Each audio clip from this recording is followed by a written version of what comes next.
This is the most important building in Tehran. It's not the presidential palace, it's the petroleum ministry. With oil trading at $100 a barrel, this is where decisions worth billions of dollars a year are taken. Iran has the second largest oil and also the second largest gas reserves in the world. And when you combine the oil and gas reserves, Iran is almost on par with Saudi Arabia as the largest holder of hydrocarbon reserves. So in terms of reserve base, it's one of the highest potentials you can imagine. Petrol is highly subsidized in Iran and costs just 11 US cents a litre. Yet none of the car owners we spoke to are happy. The government began rationing fuel last year in an attempt to cut consumption. For a population used to an unending supply of cheap petrol, this came as a rude awakening.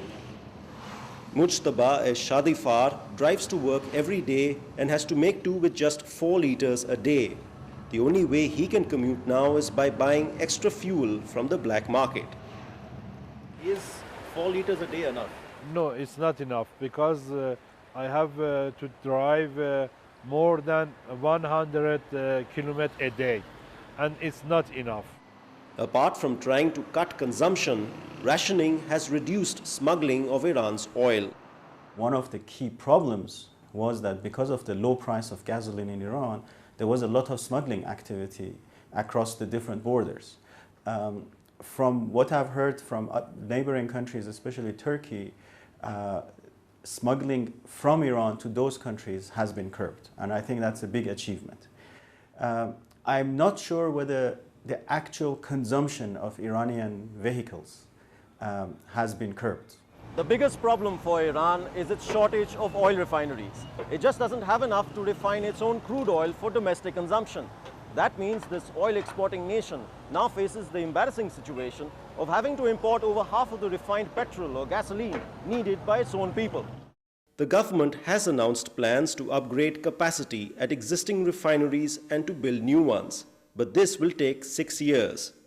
In the meantime, Iran badly needs fresh foreign investment. Its oil industry overall produces just 4 million barrels of crude a day because of delays and a shortage of technical skills. The main opportunities are in the areas where the project per se needs higher technology. If it's just conventional technology, Iranian companies would become the natural prime contractors. But as soon as you move into a high technology, whether it's in offshore or whether it's in gas value add, then foreign companies have a lot of opportunities.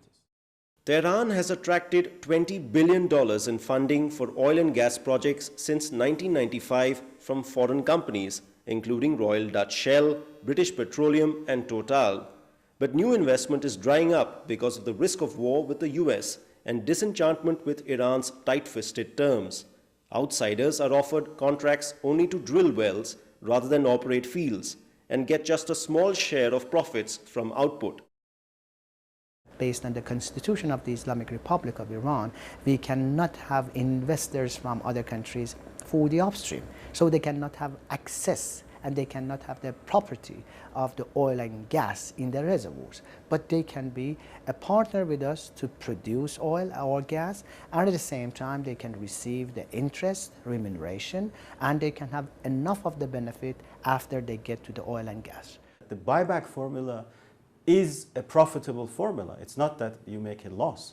It's just not the same as the conventional production sharing that companies sign in other countries. But if you are looking to use existing capacity and you're looking for a strategic position in a strategically important country, this is the only way to get in.